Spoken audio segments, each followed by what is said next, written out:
RSS को registration से इतना एतराज क्यों? प्रियांक खरगे का सवाल, संघ से हिसाब। आदाब नाजरीन, मिली डिजिट में आपका इस्तकबाल है। मैं आपका मेजबान सैयद मुइन। सोचिए, एक तरफ बीजेपी कह रही है आरएसएस को बैन करके दिखाओ, और दूसरी तरफ सवाल यह है आखिर आरएसएस को खुद रजिस्टर होने से इतना परहेज क्यों है?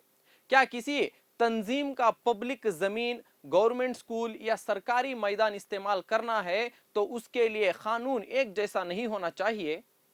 क्या कर्नाटका में खासकर यहाँ पर इसी मुद्दे पर सियासत गर्म हो गई है? सरकार एक ऐसा बिल ला रही है जिसमें गवर्नमेंट प्रेमिसेस और पब्लिक प्रॉपर्टी पर किसी भी ऑर्गेनाइजेशन के प्रोग्राम के लिए इजाजत लेना जरूरी होगा। बीजेपी का ये इल्जाम है कि ये बिल असल में आरएसएस को निशाना बनाने के लिए लाया जा रहा है। लेकिन होम मिनिस्टर प्रियांक खरगे का सवाल सीधा है, बिल में आरएसएस का नाम कहां लिखा है? अगर कानून हर ऑर्गेनाइजेशन पर बराबर लागू होगा तो आरएसएस को ही इस पर इतना एतराज क्यों है? और यहां से एक और बड़ा सवाल उठता है, आरएसएस को बार बार एक ऑर्गेनाइजेशन के तौर पर देखा जाता है, लेकिन उसकी रजिस्ट्रेशन को लेकर इतनी बहस क्यों होती है? खरगे ने भी इसी बात को उठाते हुए कहा कि अगर ऑर्गेनाइजेशन को बैन करना है तो पहले यह भी देखो कि ऑर्गेनाइजेशन फॉर्मली रजिस्टर्ड है या नहीं। लेकिन सवाल सिर्फ रजिस्ट्रेशन का नहीं है।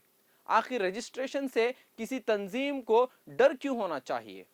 रजिस्ट्रेशन का मतलब होता है कि ऑर्गेनाइजेशन यानी संगठन की लीगल हैसियत वाजे हो, उसकी जिम्मेदारियां सामने हो और उसके फाइनेंशियल मामलात यानी माली मामलात भी कानूनी दायरे में समझ में आ सकें।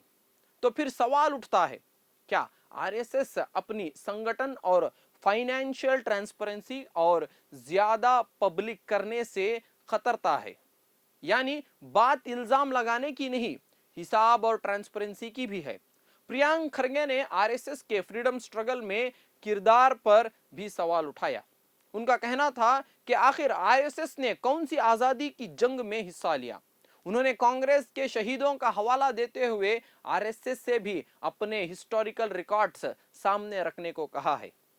अब यहां भी सवाल बनता है, क्या आरएसएस को अपनी तारीख का खुला हिसाब देना चाहिए?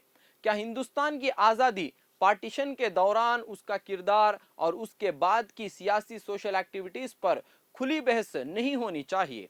और बीजेपी से भी सवाल है, अगर बिल आरएसएस को टारगेट नहीं करता तो बिल के पास होने से पहले ही इस आरएसएस के खिलाफ कानून क्यों कहा जा रहा है? असल बात यह है कि पब्लिक जमीन किसी एक संगठन की जागीर नहीं होती, चाहे आरएसएस हो, कांग्रेस हो, बीजेपी हो, कोई सोशल और ऑर्गेनाइजेशन हो या कोई और तंजीम। कानून अगर है तो सबके लिए एक होना चाहिए। तो अब असली सवाल यह है, आरएसएस खुली जगहों के इस्तेमाल के लिए कानूनी इजाजत लेने को तैयार है या नहीं? अपनी शाखाओं में बैठक और माली हिसाब किताब को पब्लिक करने को तैयार है या नहीं? सवाल सिर्फ आरएसएस को बैन करने का नहीं है, सवाल है कानून के दायरे में रहकर काम करने में किसी को परेशानी क्यों होनी चाहिए? और अगर सब कुछ साफ है तो फिर खुलकर हिसाब देने में एतराज कैसा? अपनी राय कमेंट सेक्शन में जरूर दें। जुड़े रहिए मिली डिजिट के साथ, बोल हमारे, आवाज आपकी।